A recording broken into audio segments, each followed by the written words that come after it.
Dito nga pala kami ngayon sa Foss Merchandise. Dito yan matatagpuan sa Kalibo, Aklan. Kaya pala nandito kami ngayon sa Kalibo ay maghahanap kami na magiging pros ni Princess Freya para sa kanyang 5-month shoot.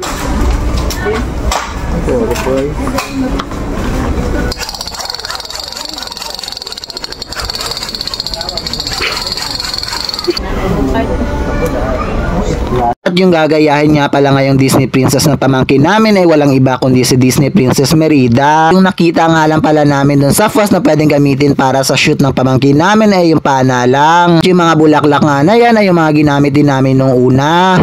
Merida.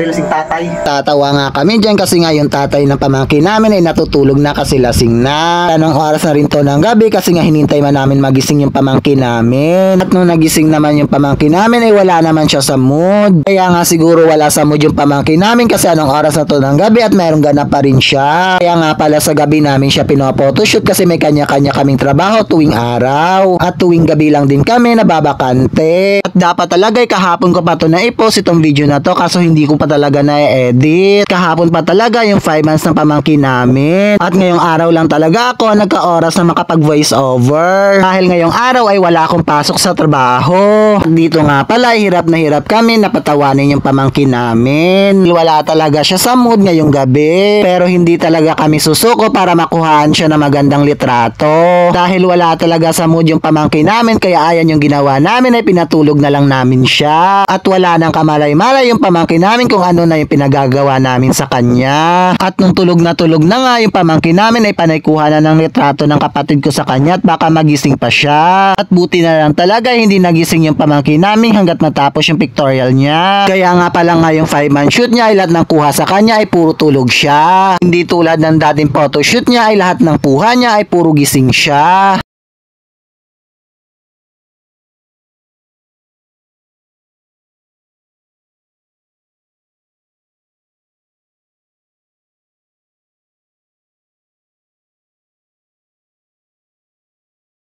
Kaya hanggang dito na lang muna ang aking mini vlog. Paalam!